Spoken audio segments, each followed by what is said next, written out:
have a lot of hope in the future because of today's young people. And I think that comes from their inability to just sit by and watch things happen. Speaking specifically to college students, you don't have to wait until you graduate to have an impact. It can happen day one of your college experience. It can be happening in high school, and it does happen in high school. And that's our whole ethos in trying to work with college students, is helping them remove barriers and realize that they have so much potential to create positive social change right here, right now. Hello and welcome to the Conspiracy of Goodness podcast.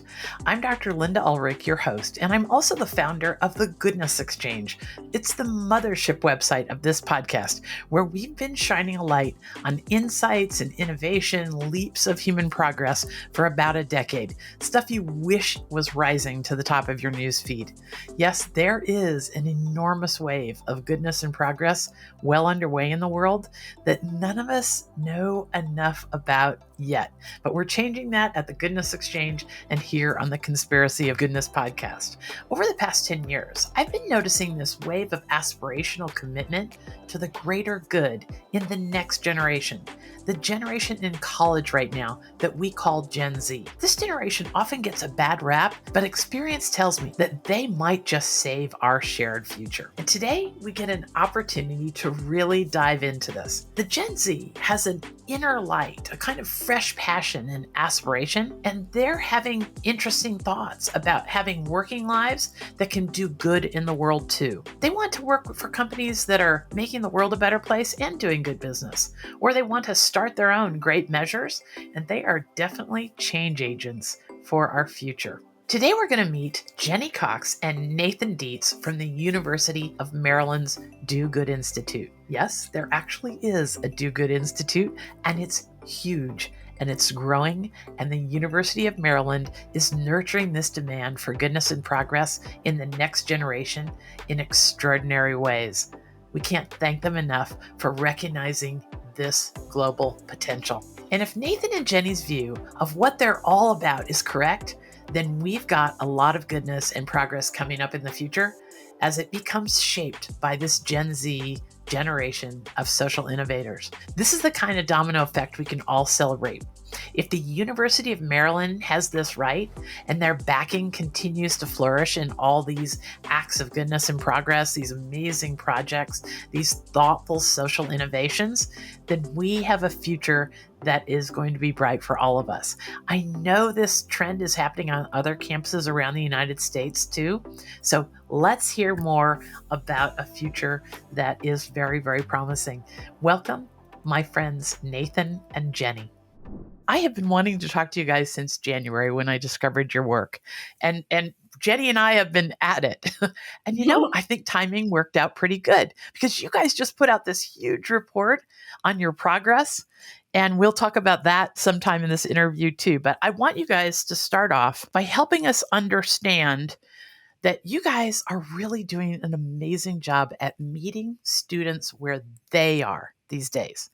It's so easy for us to think about ourselves at the college age and then think things are the same.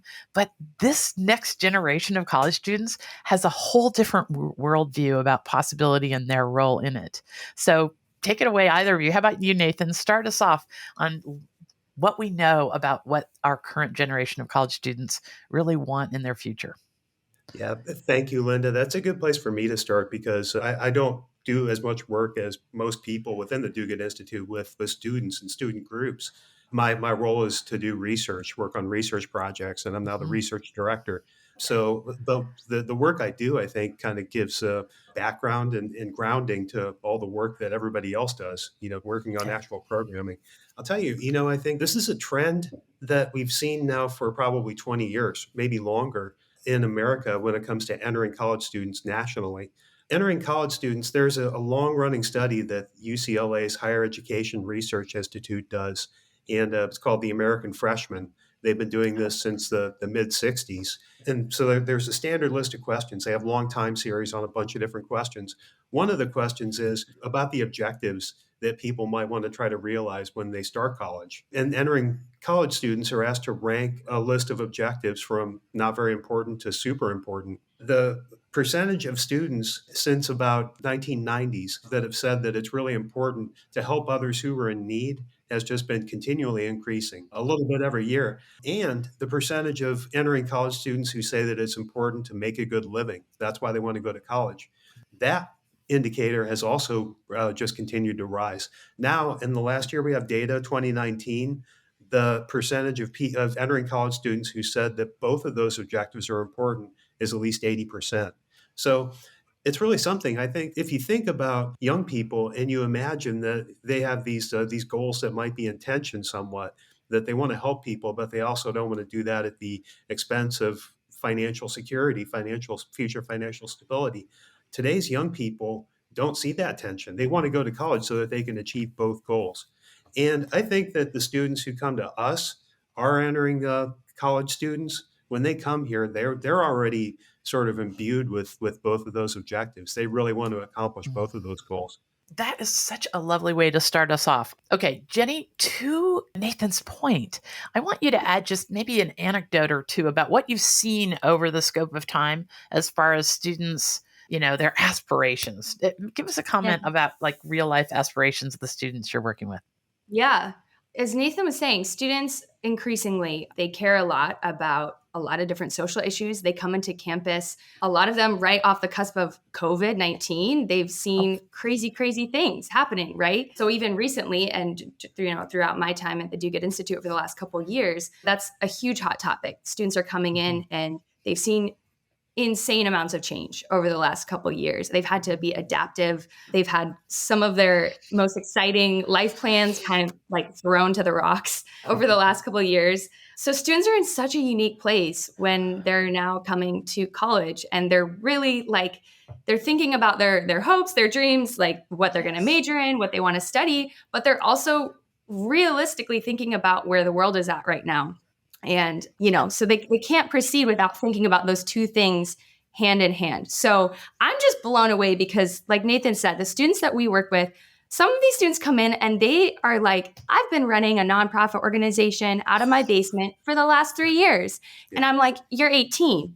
And they're like, oh yeah, but it's this idea of like, well, I'm doing what I can. I'm doing my part. We have a student that is trying to raise awareness for like anti-bullying work, and is like, yeah, ever since high school, I've been running workshops, and I wrote a book and I published this book. And now I go and I read my book to like classrooms, elementary classrooms about anti-bullying. And it's just insane, right? Because then everyone on our team is like, what was I doing in college? Like, what was I doing like when I was in university? Definitely not that, So we're just constantly inspired by students in that way. And I have to say that I think a point that Nathan, you made that I don't want to just skim right over is that there was a time when we thought if you want to do good in the world, you just had to accept a really low standard of living, and all about your life would be all about giving to others, and you would scrape by. And this generation doesn't see that part of the equation at all, right? No. Well, I'll tell you this. I think they're much less willing to stand for that conflict compared to previous generations. I mean, the fact is, and this is one of the real problems, I think, in American society, not crises, but problems. But if you want to go to work in, for instance, the nonprofit sector, then most people just accept that it's part of the bargain that even though you're going to get a chance to do good, you're not going to get paid very much money and you're going to be overworked. It's, I think, a symptom of the fact that people don't take the nonprofit sector seriously when they think about all the contributions that nonprofit organizations can make. And they think of people, and there are a lot of people, I know this from my own experience, who don't even think that if you work in the nonprofit sector, that you get paid.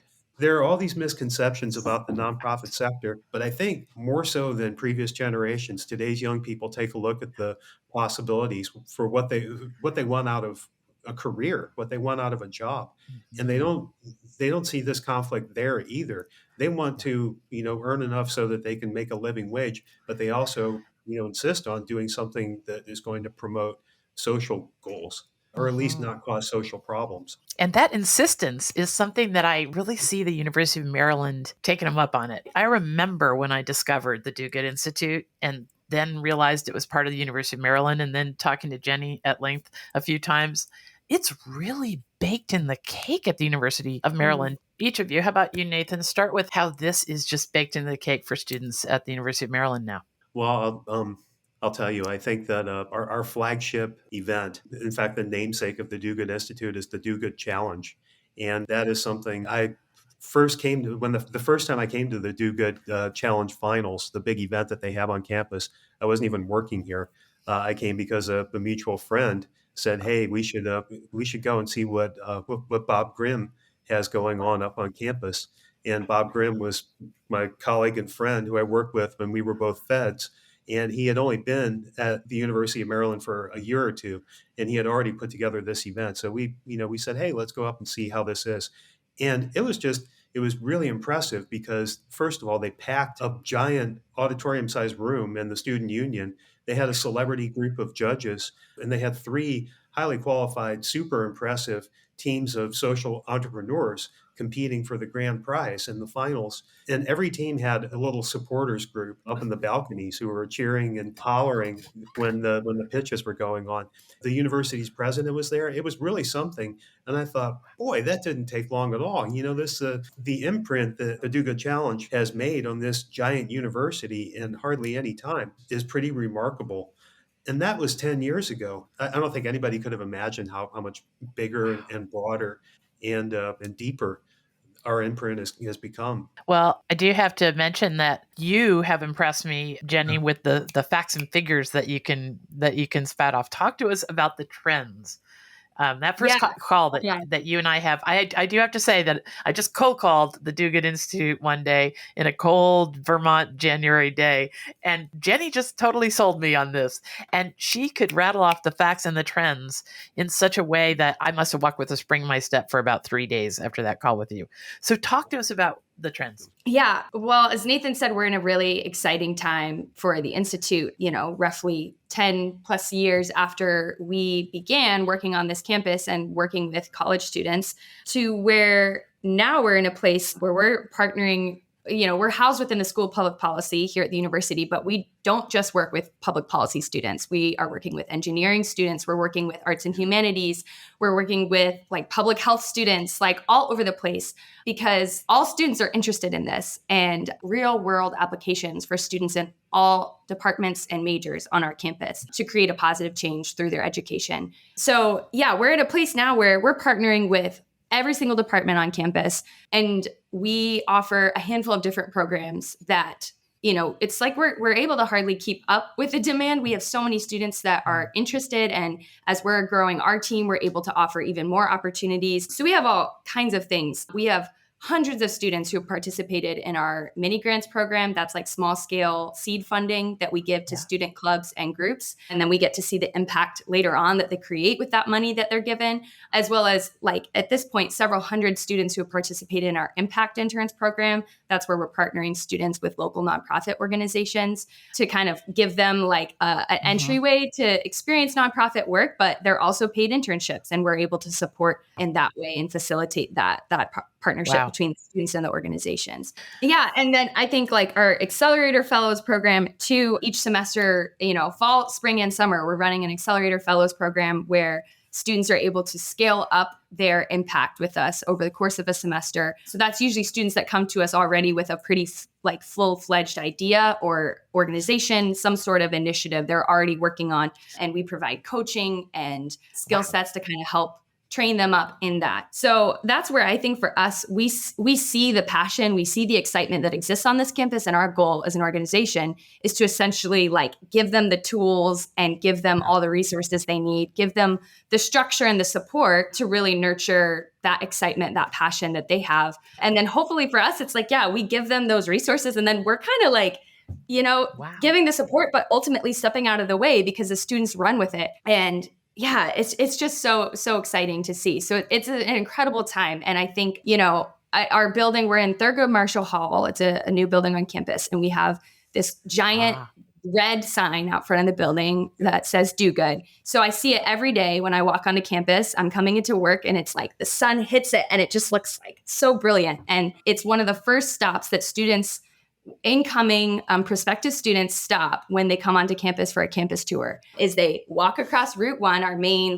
main road on campus, and then they see the do good sign, and then they, proceed throughout their tour. And I just think it's what an incredible opportunity that's like one of the first things they see. And they see like, hey, this is what's happening on the University of Maryland's campus. And like, what is that about? And, sometimes I hang back at the edge of the tour group because I kind of just love to like listen in and hear as the tour guides, like, yeah, we're home to the Do Good Institute here, where like you will be empowered and supported to solve real world problems and to make a difference. And we believe that you can, and we expect that you will, right?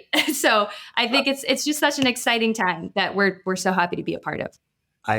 That sign is right underneath my window, so I can look out my window and see groups of parents and students with the tour guide coming over and seeing the Do Good sculpture and hearing all about what Jenny was talking about. This is central to the pitch that the university makes to families who are considering sending their kids here. And I think it's good because now we're starting to experience the fact that we've got a lot of students outside the School of Public Policy who are interested in trying to figure out how to be as creative as possible in using their own skills that they're learning in their own majors about how to address social needs, community needs.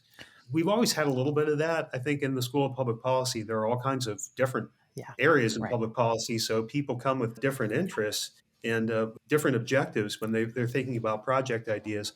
But now we're intentionally spending a lot more time with people, students, as well as administrators in the other schools in this giant university of ours, just showing them how to work with students the same way we do to harness their ambitions and their energies and teach them how to be entrepreneurs themselves. So when they come back to us, sometimes we need to do a little bit of homework just to get familiar, like, well, I don't understand this aspect of engineering, but clearly they do. So we better figure it out.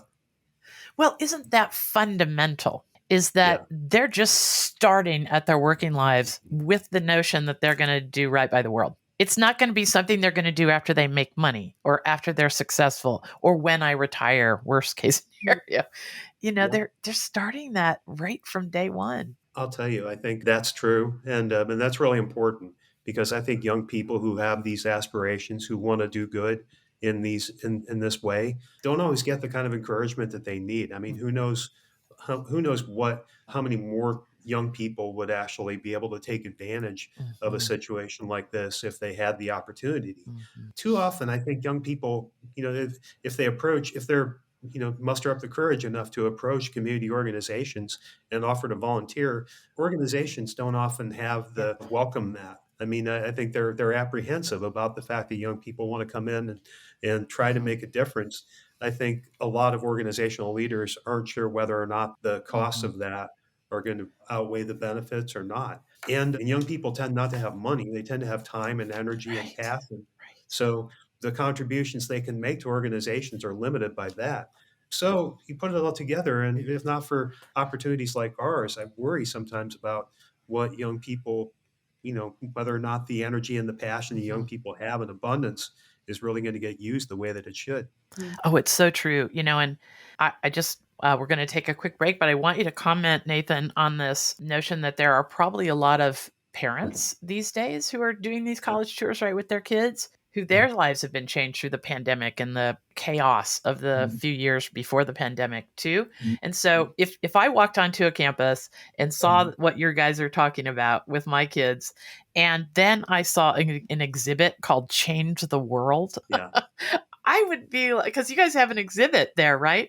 Called Change the World. Yeah, we've got these like 4 giant screens down in the ground floor of our building, and we interviewed 10 different alumni who have participated in our programs or the Do Good Challenge, all student success stories from the first 10 years on campus. And it's incredible. It's just like face to face, you're interacting with this screen, and it's like these speakers that they're like Hallsonic speakers. So it sounds like the person's talking right to you, telling you about what they accomplished during their time as a student. And a lot of these stories are continuing still to this day. And they didn't just end as, during their time as a student, but they continued on and continue to have an impact. So it's a really cool element too, that people get to come up and hear about the legacy. Okay, so let's take a break. And when we come back, we'll hear more about the value proposition in this, the legacy, the incredible legacy stories. We have so much to talk about. Let's take a break. You know how the constant negative noise in our digital lives feels like it's reaching a boiling point? Now, many of us have tuned out the news and social media almost entirely. Well, it doesn't have to be that way. There are newsworthy stories about amazing progress, innovation, leaps in human potential, and wonders in the natural world, and they're just not reaching the top of our feeds. We can have access to this, but none of us has the time or maybe even the emotional stamina to search through all the doom and gloom news to find what's right with the world. Okay, enter the Goodness Exchange. There, we are giving instant access to positive news for curious people. Did you hear about the recent Harvard study that found that exposure to just 4 minutes of good news can make you 32% less anxious and 18% more optimistic? Well, I don't know about you, but I need those kind of numbers in my life. So, if you want to live with more joy and way less fear, it's really simple. First, you join us at the Goodness Exchange. Everyone around the world has the opportunity to access this kind of content. And we've promised no politics for about a decade, so you're safe from all that distraction as well.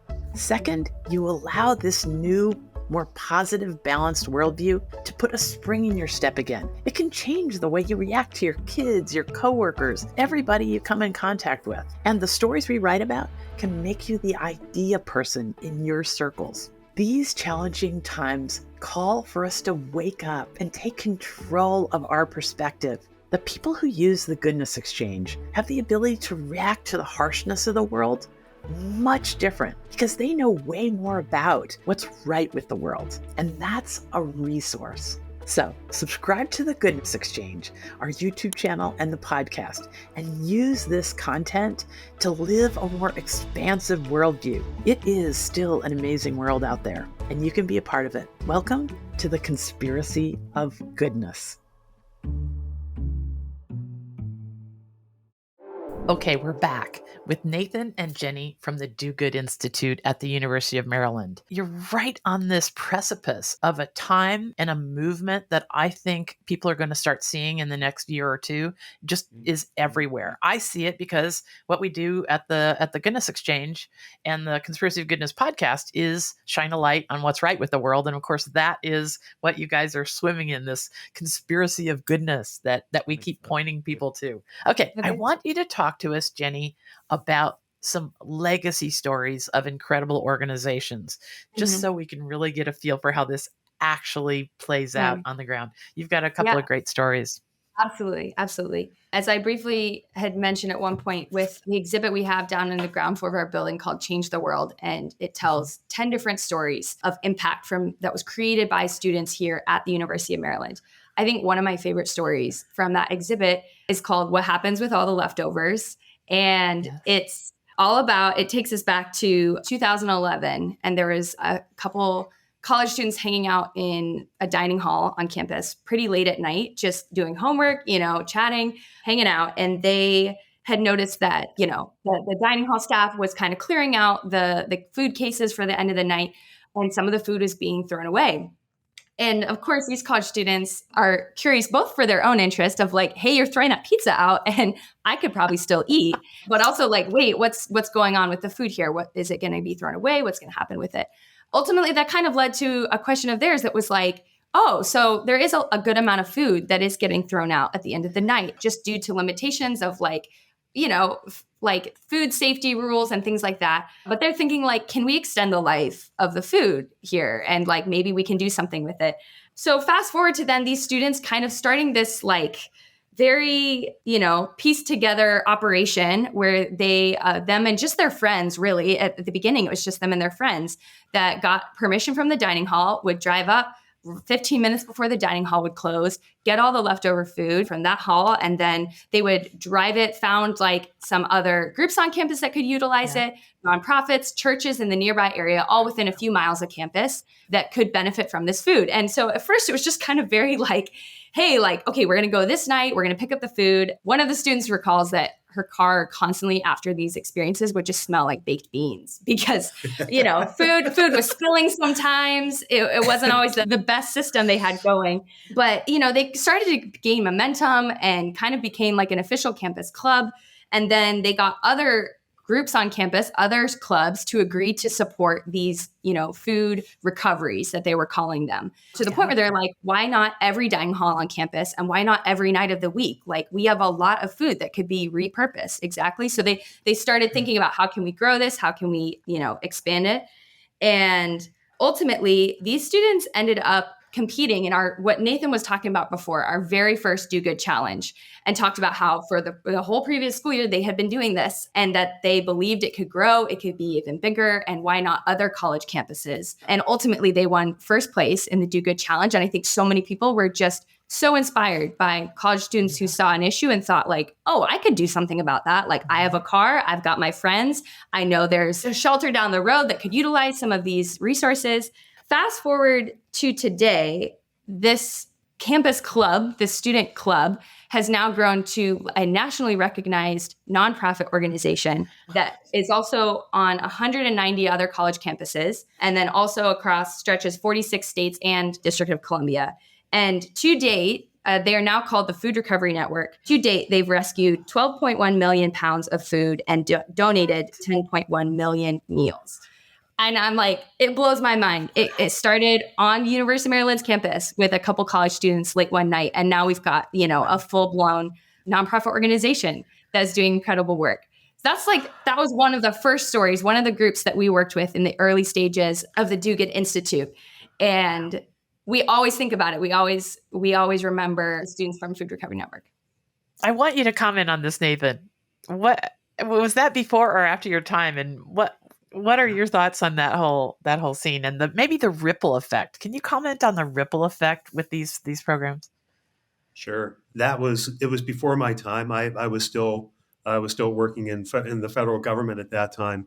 But I think talking to Bob about how things were going at this new program, this new center that he was operating here at the university, that was one of the real success stories. It's a great story to tell. The thing about it, and it took me, I have to admit, this is embarrassing for me to admit this. It took me way too long to realize just how the Food Recovery Network could have operated.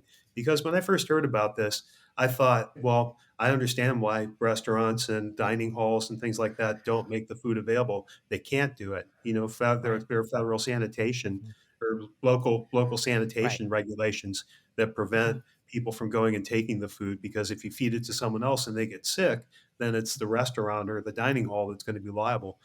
I didn't realize this, but there was actually a bill that was passed in Congress, sometime around the beginning of the 2010s. And it actually it facilitated opportunities like this for people to rescue food and make it available to the hungry. Okay. And I thought, okay, well, first of all, that's great. That solves the problem. Second of all, this little known public policy that our public policy students probably researched and discovered, laid the groundwork for this incredible network that's involved in so many campuses nationwide. So, giving up, got to give the recognition to the policy school for giving our students the skills that they needed to learn about where this solution could come from. That is one thing. You talk about the ripple effects. I think part of what we see, and we also, we see it because we have close relationships with many of our students who go through the graduate programs, especially. They get jobs all over the place, first of all. Like I was saying, it's not just a federal service, but government service at different levels, and state, county, city, as well as the nonprofit sector and even the private sector, in areas where they can gain some social responsibility.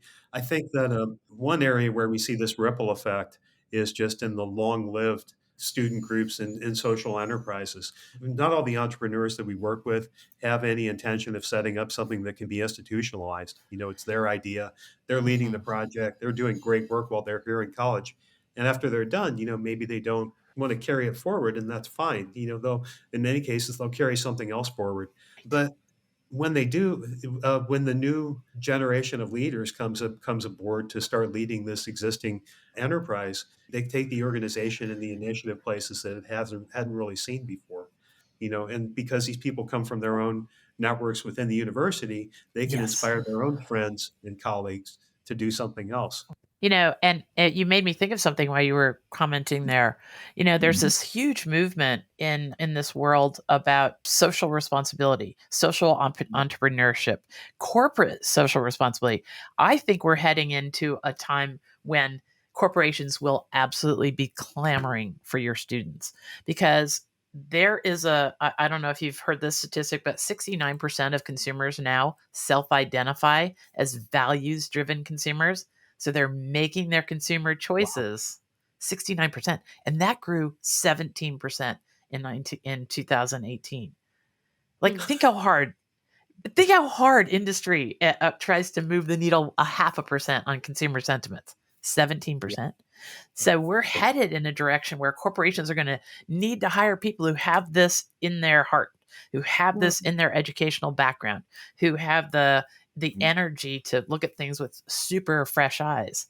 And so I think that corporate CSR part of the equation may over time be something that you see just builds a whole lot of demand. Then they will need people who come from mathematics backgrounds, literature backgrounds, whatever, engineering backgrounds, with that same ethos baked into Mhm. their way of being.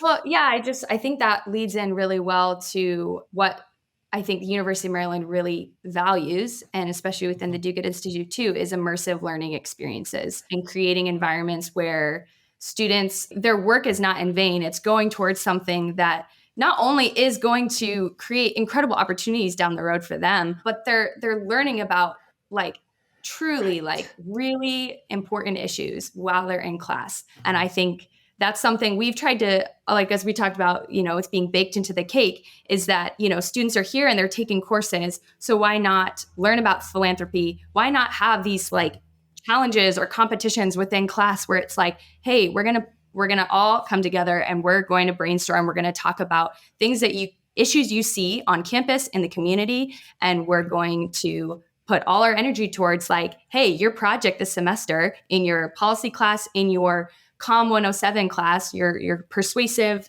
speech like class, we're going to talk about these issues and we're going to infuse it into your curriculum. So we have a handful of courses that we're involved in here at the university. Some of them are called things like Do Good Now. Some of them are policy classes, but some of them we partner across campus. So some are like general education courses that count towards your general credits. But one of those is called Do Good Now. And I think that course is also an educational course that we have seen really cool stories come out of. And one of those stories is a student group on campus called Get Over It. I love their I name. love this And guy. you can potentially guess that they work towards combating the inaccessibility to menstrual products here on our campus. And when we were talking about just the general attitude, I think of younger generations of Gen Z in particular, and this inability to just accept the status quo. And this is something we saw in these students. So it started with, I think back in 2018 or 2019, a group of 6 students that were taking this course who were tasked with, taking a social issue that they felt personally connected to and thinking through in the course of this class they were taking, what is a solution that you think you could propose or innovate for this on our campus? And so ultimately they thought about like, why are these products inaccessible on our campus? Why couldn't they be in every single bathroom? And why couldn't there be free dispensers? Yes, yes, yes. And Nia, I think you had a really interesting point to this. Well, it was after the fact. I mean, we followed it along. Of course, this is one of my personal favorite student-run social enterprises because I think it just seems so obvious. After this was made university policy, now there are free supplies in women's restrooms all over campus, and the goal of Get Over It has pretty much been realized. It's been baked into university policy. And there was a story in the student paper, the Diamondback, where they interviewed somebody from the student council, just talking about the fact that this finally got done. And that was kind of the tone of the comment that was quoted from the person who was quoted here, because the quote was something like, well, I mean, you wouldn't expect people to buy their own toilet paper and bring it to campus, would you? I mean, that doesn't make any sense. And I thought to myself, that is just perfect. Some not often, ideally, right? You'd want the education to come before the solution, but it happened the other way around in this case. And that's a message that, like I was saying earlier, when you hear it, you think like, I can't believe this is now only now this is occurring to me. And second, how can anybody disagree? Like even the most hard-headed old guy who who for whom these issues just never crosses his mind, will think about that and go, well, Mm. I mean, that is obvious, isn't it? Mhm. Yes. Yeah, I think it's a testament to the persistence of the students Yeah. because this happened over several years. It was not an easy solution. They had to push really hard for it, and of course, they got hit with COVID in the middle of this whole process. Yeah. Right? They were gaining momentum in 2019, I think, and had gotten a lot of agreement from campus offices that were willing to support and wanted to provide some grant funds to support free menstrual products in bathrooms on campus. Then COVID hit, and they were slammed with like so many closed doors. But then ultimately after, a period of time, there was some unutilized budget funds from the Student Government Association who really like kudos to them as well for jumping on this and saying like we need to support this and we need to show up and show out for what we value. And so they were able to give a substantial grant to Get Over It that provided them with the resources for a 3-year pilot program. And ultimately, like the pilot program saw a lot of great success across campus. Mhm. And then Get Over It competed in our Do Good Challenge. And that also helped kind of keep the momentum going and, showcased, like put them on a larger stage to say students on campus care about this and we as a university should care about it too. So all of that, fast forward to now, where now on campus today, we have over 400 dispensers and 100 academic buildings, and the university has agreed to adopt this like into their budget. Like it's no longer a pilot program, and it's across all these different bathrooms on campus, gender neutral bathrooms as well, so that they're accessible for everyone who needs them. And yeah, I think it's great to see you come into campus, and if you're a visiting student as well, to be like shocked. I'm sad that we're shocked to see that, but cool to Yeah. see, hey, this is really Yeah. valued and my education is a top priority here. I had a daughter that was interviewing at various engineering schools all over the Northeast, and in the end, she made her decision based on how many times she had people open the door for her on her campus tours, because that indicates a level, like a social contract about being Yeah. nice and courteous and helpful to others. And it turned out that the school she chose, she never had to open a door once at that school, and they did not have that level of competition, fierce competition that is usually Mhm. in engineering schools. So I'd love for you to comment, Nathan, on now that this is spreading campus wide and has influences, and pretty much I'm sure every single person on campus knows that you're a part of a student's experience.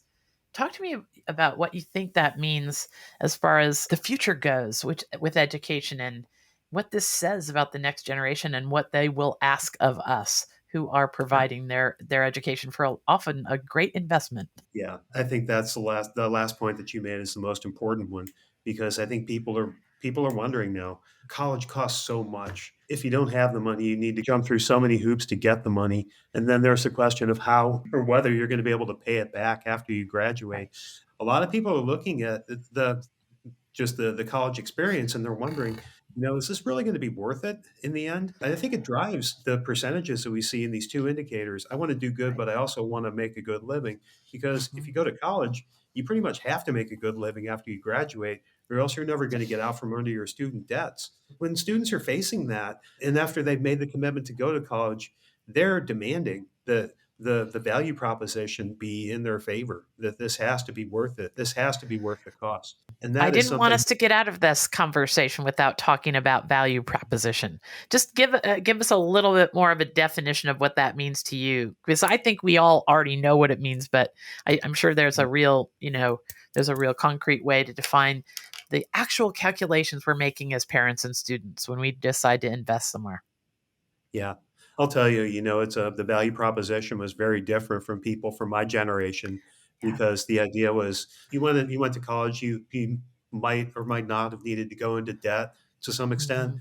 but that's okay because you get out, you make your place in the world, you get settled within a community, you get a good job, you earn enough money to pay off your student loan bills, and then not only then you continue on with your career, you raise a family, maybe you buy a house, you accumulate wealth, and you have the opportunity to you build this sense of security that people have always just almost come to take for granted, that's Right. what you get when you become an adult.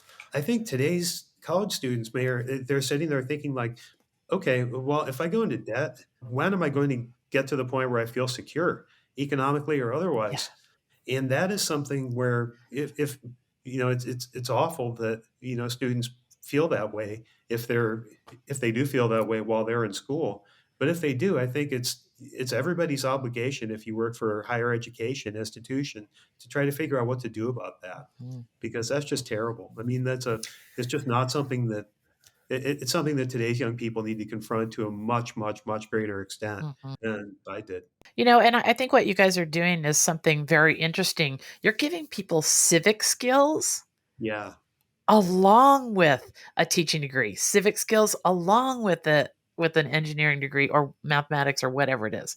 And that to me, I think the next generation of employment and really good jobs is going to be people who bring more than one thing to the table with them. The competitive edge is going to be somebody who's an art major and an engineering major and can make those two find the sweet spot where nobody else lives, that creates new things. And I think what you guys are doing as far as civic skills is super. Talk to us a little bit about that, Nathan. I think the most important civic skill, and it's something that it fits in well with the mode curriculum administration that we actually prefer within the Yeah. Dugan Institute. Experiential education, like Jenny was saying, is Yeah. critical to this because it promotes the single most important civic skill is just working together with other people to solve problems. I mean, Mm. sometimes it's as simple as that. You don't need to create your own high-powered nonprofit organization that's 501c3 tax exempt. Right. You don't really even need to build anything. But you do need to be able to work effectively with other people Yeah. to try to meet common goals. And then to Mhm. address community needs. You may not realize it when you're in college that you will eventually need to do that. But I think that's one of the things that every adult realizes once they get into Yeah. the quote unquote real world is that yes, you will. In the workplace, I think that's where most people expect it to happen, but it happens, increasingly often in our off hours, just at home, within our Mhm. communities. So with that, I think these civic skills, our students come out of our programs not just with degrees, not just with academic credentials, but with experience and hopefully good experiences of working with others successfully to try to solve these problems. Well, and that's what it all is. Whether it's we're talking about, social endeavors or business and organizational challenges or just the future of almost anything right now is changing. There's just no doubt about it. And I love something we haven't talked a lot about is this social entrepreneurship, this advent of B Corps and One for the Planet corporations, people that are starting businesses like for profit businesses, but they're making a commitment to the greater good from day one. It's baked into the cake there in their businesses from the start. And I love your take on the grilled cheese story in that light, Jenny, because, Yeah. those folks learned about entrepreneurship as much as they learned about, the greater good. So tell us about the grilled cheese story. Yeah, yeah. This is another one of our favorite stories that we do tell in our Change the World exhibit as well. So it all goes back to a student who was in one of our Do Good Now courses, and they were kind of tasked with coming up with some of the craziest fundraising ideas that they could muster. And the student also was a part of a group on campus called Students Helping Honduras. Now it's called 1000 Schools. But yeah, they were in this place of thinking like, okay, what is some of the craziest, fundraising ideas I could come up with?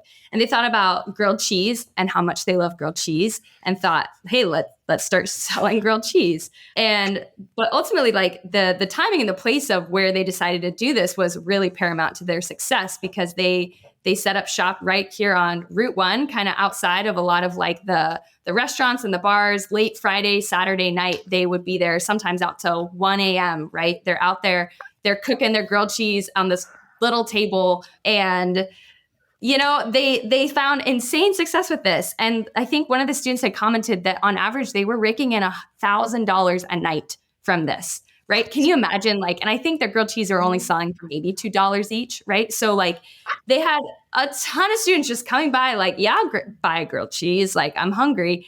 And at the same time, they're like, yeah, we're trying to raise funds. We're trying to support the building of more schools in Honduras. And, you know, their organization was working to also combat a lot of the gang violence there. And so they're like pitching their idea and like what they're trying to do, but they're also like, buy my grilled cheese. And yeah, that's another crazy story, because ultimately their fundraising goal was $25,000 to provide the materials that they were needing for a school in Honduras. And they had gotten to 19,000 with their grilled cheese fundraisers, and they were 6,000 short, and their deadline was coming up. And once again, they also competed in the Do Good Challenge, and people were so blown away with just like their tenacity and their idea and their willingness to just like do what needed to be done. And they won top prize, which at that time was, I think, $6,000, and they hit the 25,000 goal, which is just so crazy. But it just shows like college students, man, like you start with what you have and the resources that are at your disposal. And yeah, like Nathan was saying, like it doesn't always have to be creating a whole new thing, starting a whole new organization. Sometimes it's as simple as like, I'm a college student and I can make grilled cheese. Like, Yeah. Well, it says something about how pragmatic I think college students are, young people can be. And partly that's driven by the fact that they have things that they want to do. But they also realize that, of course, if we want to do something, in certain cases, if you want to try to make certain outcomes happen and have certain types of impacts, then you need particular types of resources. And if you Right. need money, you need money. And whatever you need to do to get the money, well, not whatever you need to do, but Yeah. they're not motivated by the idea that you need to avoid making money if you're going to try to Right. do good. Mhm. That sometimes, making money in order to do good is perfect, is not just okay. It's the only Yeah. way you can actually get the necessary resources that you need to make Right. certain things happen. Right. Yeah. Lovely. So you guys are in the DC area. So a lot of people might think that are listening to this that the people out of the Public Policy Institute go and work for the federal government. And maybe there was a time when pretty much if you went to the University of Maryland, maybe that's what you were planning to do, is to work with the DC area complex that's there. So if people hear you guys referring to the feds, it's the federal government. And the second thing, and I want you to comment on that, because you were going to talk about that particular aspect of what's happening in jobs today and what's happening in jobs in the past. So why don't we start right there? Thank you, because that's an important way to connect the present to the past, especially with our Mhm. School of Public Policy. About 40 years ago, a little more than that, we just had our 40th anniversary, I think, a year or two ago. But the original plan for the School of Public Policy was to give people the training that they needed to be effective federal employees. And part of what was interesting, part of what was distinctive about the programs that we offered, the master's programs in particular that the school offered back in the 80s and 90s, because there were other universities in the area who Right. had the same sort of ambitions. But our distinctive feature was that we emphasized the moral elements of being an Uh-huh. effective member of the federal service, feds in shorthand. And that was something that, it's one thing to learn the mechanics and the nuts and bolts about how to work for a federal agency or lead a federal agency, but, what kind of moral Yes. underpinnings that position required. I think people didn't talk about it much, and it was just assumed that if you were influenced by what we call in the literature public service motivation, that you were Mhm. automatically going to be oriented toward sort of good moral goals, and that was true. I think that model served us pretty well for many years, our school. But I think over time we've come to realize that many of our students, when they graduate, they don't take jobs in federal service. Many do, Right. and that's great. It's not like we discourage that, but many of our students take jobs in the private sector. Many take jobs in the nonprofit sector, and that these are trends. I think that it's not just they don't just hold for our students; they hold for young people in general. There are many sectors in the labor force in the economy where you can earn a good living and have the opportunity to do good. And our students are interested in all of those. Yeah, it's something you brought up the other day in our pre-call that I really hadn't thought of, but I know in all of our lived lives, the actual, letting out the dog in the morning and taking out the trash in our real lived lives, there's room for people who have an education in public policy in local government Yes. too. I mean, it's all starting to become about us living way more local than we used to. So that's part of the equation too, right? I It is, and to me, that's a really positive goal. The thing about jobs like that, and this goes to some extent for jobs in the federal government. It certainly goes for jobs in the nonprofit sector, and I think maybe at least as much as those two types of careers, it goes for jobs in government that are not federal jobs. I mean, the federal government is nationwide, but even more nationwide is the network of state governments, local governments, all of which need people who are dedicated public servants and their Hmm. expertise to succeed. And I hope that we are becoming more locally oriented, that more people are realizing the value of building strong communities. But I also think that strong governments, especially at the local levels, are pretty essential to, in many cases, encouraging the Yeah. type of work that it takes to build the communities that we all want to live in. Right. And that is such a good point. The communities we all want to live in. I Yeah. interviewed a very important educator who's got a new thought on education. And one of his things is educating children that grow up to be adults we all want to work with and live with. That's about as that basic as you get, right? that's one of those ideas when you hear it expressed like that, you Yeah. think to yourself, Uh, I don't know why anybody, I can't believe I never thought of that, A, yeah. and B, how could anybody disagree? Yeah, yeah, that's an episode with a Buddhist monk who has adopted over 130 children. So I'll make sure that the links to that episode are in the show notes. So Nathan, tell us anything that you think is important that you really want to make sure we know as we go out of this interview. Something that you found wondrous or insightful or kind of a myth that's been busted in your own mind. Yeah. I'll tell you, I think that the myths that have been busted in my own mind, I try to devote as much time as I can to making sure that I bust the myth for as many other people as possible. One is, and I teach nonprofit finance, so I Okay. get a chance to harp on this from day one, literally. But the nonprofit sector doesn't. It's just not true that the nonprofit sector has nothing to do with raising money or Yeah. acquiring financing. It's just Mhm. not. People think that it interferes with the purity of what nonprofit organizations do if they spend too much time soliciting money.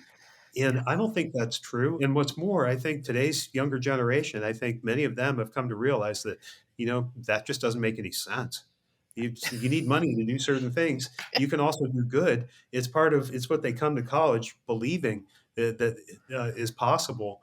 And they're trying to achieve both of those goals pretty much from day one. So Right. when they go to nonprofit organizations, they don't go into it with that misconception. And it's good because, people who work at nonprofits should not have that misconception.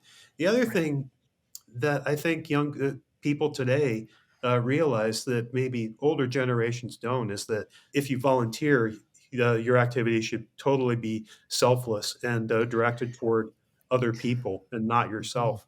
Volunteering is great. It's a really enjoyable activity. It can make you feel like you're making an important difference. And that is a serious benefit to anybody. But I think most people want to feel that way, that Mhm. they're able to work with others to fix problems within communities. It's perfectly okay to be motivated by self-interest if you're going to volunteer to help other people. Like those two things are not mutually exclusive. They never Mhm. were, but I think today's young people are, just be in the same way as they combine career goals with community goals. They're trying to find opportunities to help other people, and they don't mind at all if they Mhm. benefit themselves. So, and I Yeah, think we could all it's take a huge. lesson from that. It's so huge. You and I talked about how during the pandemic, I'm a dentist and I would talk to people who'd lost their jobs or whatever. My first thing would be to ask them, what do you love? Is there some place you could volunteer for now? I mean, you've got time on your hands. And then the first time minute somebody retires, no organization likes to hire outside the organization an unknown person if they don't have to. If there's somebody right in their midst who's motivated and knowledgeable and ready to Sure. just step in. And so I think this using volunteerism from both a altruistic motivation and some self-interest is like a major shift in society that might get us onto the next level a little bit faster too. I hope so, because I think Yeah. we need to reach another level here pretty soon to solve the problems that Right. that we notice all the time.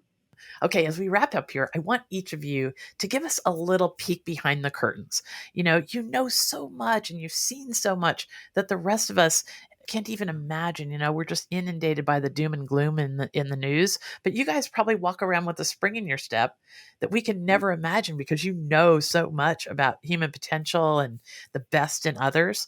So, each of you, please take a turn at this question I try and end the podcast with every time. What do you really wish people knew? Like in those moments when you see something and you just want to go, "Oh my gosh, I really wish people knew what." How about you, Jenny? Start us off. Yeah, I mean, I think plain and simple, I have a lot of hope in the future because of today's young people. Yeah, And I think that comes from their inability to just sit by and watch things happen. Speaking specifically to college students, I think with yeah, people, I wish people knew that you don't have to wait until you graduate to have an impact. yeah, It can happen day one of your college experience. It can be happening. I mean, we see this. It can be happening in high school, and right. it does happen in high school. But you don't have to wait until you graduate to have an impact. And that's our whole ethos in trying to work with college students, is helping them remove barriers and realize that they have so much potential to create positive social change, like right here, right now. Perfect. How about you, Nathan? Very similar answer to Jenny's. I think that I have a hard time hearing people who want to criticize this generation of youngest young adults, Yes. college age young people, thinking if they talk about the fact that they spend way too much time goofing around playing video games, that type of thing. I can tell you that, at least on campus here, that it's just a night and day difference between that view of this generation and how students here actually behave. Mm, They don't have any leisure time, as far as I could tell. They're either in school or they're working, and or they're trying to find ways of doing something good within the communities. I mean, it's part of it's leisure time for them. Leisure activities for a lot of our students involve trying to help other people, and yeah, it gives you hope in part because it makes you realize that, just like we've seen in the past, it's not the end of the world that when the older generations who have been the most committed people and communities to solving problems, when they start to leave the scene, you hope that there are going to be other younger generations coming along to take their place. And I think you see that. I have much higher hopes, for this generation of young adults than I did even at the time for my generation of young adults. I think they have right. that much on the ball. I think their commitment, their passion, their energy, and their skill that Yeah. they're going to bring to solving community problems are going to rescue us from a lot of problems that we either didn't resolve or even created. Lovely. Oh, those are two really heartfelt things that kind of validate my personal worldview, and I think that you will do the same for many others. So, thank you guys for sharing this hour with us, and I will personally do everything I can to get this message out. So, I'm sure you're going to inspire a lot of people. What do people do after an episode like this? I want people to know what to do next. Like, what would you like people to do next? Do you give us some contact information or what have you? Whatever you'd like. Yeah, I mean, well, obviously we're doing something here at the University of Maryland that we hope can take off and can spread to other campuses. We hope that we'll see other large institutions, educational institutions create similar models of like experiential learning, but also with like philanthropic education, with Yeah. education surrounding social impact. But I think just when it comes down to like everyday people, just remembering that like we can't function in life as an island, that community support is so important, and you got to look up and see what people are doing around you. And I think that just requires you to live as Mm, authentically as you can. Be vocal about what you care about, be vocal about what your passions are. Don't keep it to yourself. And I think you'll start to attract and find other people who feel similarly to you. And the momentum goes from there, as we talk so much about yes. nonprofits. And there's such an insane network across America of Right. nonprofit There organizations, is. people who are doing incredible work. And a lot of times the issues, they don't know about each other. They're not working together. Sometimes we are all kind of like on our own little island. So I think just recognizing that and with the goal of realizing like, if we're all working together in this, we're going to get so much further. Lovely. How about you, Nathan? What can people do next from your point of view? Can they contact the University of Maryland?